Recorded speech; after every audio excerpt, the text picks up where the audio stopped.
మిత్రులారా, ఇప్పుడు అర్ధనారీశ్వర స్తోత్రంలో 3వ శ్లోకాన్ని చెప్పుకుందామండి.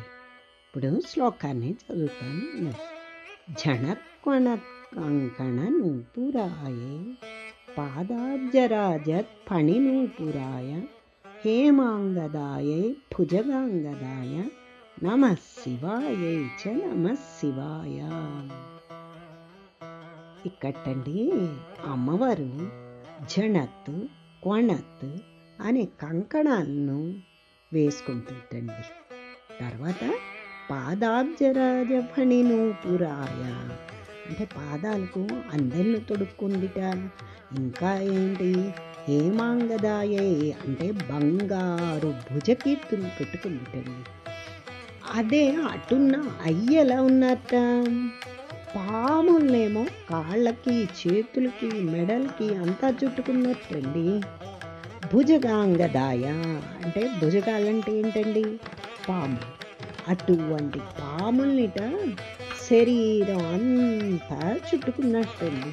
అయితే అమ్మేమో బంగారు ఆభరణాలని, కడియాలను, కంకణాలను, అన్నిటి భుజకీర్తులను ఇవన్నిటిని ధరిస్తే అయ్యేమో ఒళ్ళంతా పాముల్ని ధరిస్తున్నట్టు. అటువంటి శివాశివులకు నా నమస్కారము అంటున్నారు శంకర్. ఇక్కడ మనం జాగ్రత్తగా చూస్తే సమస్త సృష్టి పరమశివుడి ద్వారానే కదండి జరుగుతుంది. అలాంటిది అతను బంగారు ఆభరణాలను పెట్టుకోలేడా? అతనికి ఏమైనా కొదవ అండి? అతనికి ఏమైనా తక్కువ ఉందా? కాదండి. అతడు ఆశ్రిత పక్ష భక్త రక్షణ కోసం ఆర్తితో ఎవరైనా పిలిస్తే చాలు, బోళాశంకరుడు కదండి, వెంటనే రక్షణకి ఉంటుతాడు. అందుకే దీనికి ఒక కథ ఉంది, మీకు తెలిసే ఉంటుంది, అయినా చెప్తాను.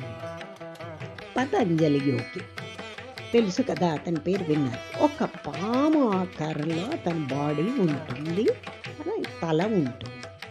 ఇది అతని యొక్క కథ చెప్తాను. అయితే సాయం సమయంలో శివపార్వతులు ఇద్దరూ కలిపి నాట్యం చేస్తారు. అప్పుడు ఏంటండి, సమస్త దేవతలు ఆ సమయానికి ఆ నాట్యం చూడడానికి వస్తారు. విష్ణుమూర్తి మృదంగం వాయిస్తాడు, సరస్వతి వీణానాదం చేస్తుంది. అప్పుట సంతోషంతో సంభ్రమంతో కేరింతలు కొడుతూ ప్రమథ గణాలతో సహా అందరూ కూడా శివాశివులు ఇద్దరితో సమంగా నృత్యంలో పాల్గొంటారు. అయితే మరి పాపం పతంజలిదేమో పాము శరీరం కదా, అందుకు ఒక ప్రక్కగా నిలబడి చూస్తూ ఉంటాడు అన్నమాట. అతన్ని చూసి నంది నవ్వుతారు. శివా, నీ కాళ్ళు పాదాలు లేవు కాబట్టి నువ్వు అందరితో కలిపి నృత్యం చేయలేవు అంటాడు. అప్పుడు పతంజలి కొంచెం చిన్నబుచ్చుకుంటాడు.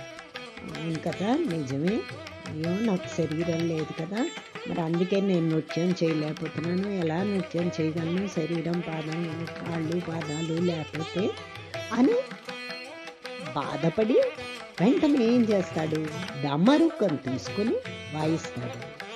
ఆ డమరుకం అలా వాయించినప్పుడే మనం మహేశ్వర సూత్రాలు అంటాం కదా, అవి వచ్చేయండి. అంతేకాదు అతడు ఇంకా ఏం చేస్తాడు, ఆ డమరుక నాదంతో చరణ శృంగ డమరుక నటరాజ స్తోత్రం అనే స్తోత్రాన్ని చదువుతాడు.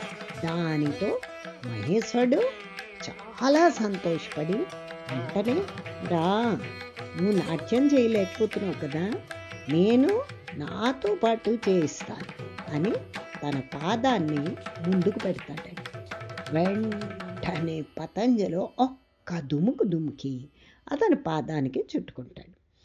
అలాగా పరమశివుడు భక్త రక్షకుడు కాబట్టి అతన్ని తన పాదానికి చుట్టుకొని ఆభరణంగా చేసుకున్నాడండి. అది ఇక్కడ అంటే దాన్ని బట్టి మనకి ఏమర్థమవుతుంది, ఈ విధంగాను శంకర్లు ఈ 3వ శ్లోకంలో పరమశివుడికి అంత శక్తి ఉన్నా సరే అతను పాముల్ని ఆభరణాలుగా ధరించాడు అని చెప్తున్నాను. అలాగా భిన్న రూపులే అయినా సరే ఏకరూపులుగా ఉన్న ఆ పార్వతీ పరమేశ్వరులిద్దరికీ నా నమస్కారము అని చెప్పారు. బాగుంది కదా 3వ శ్లోకం.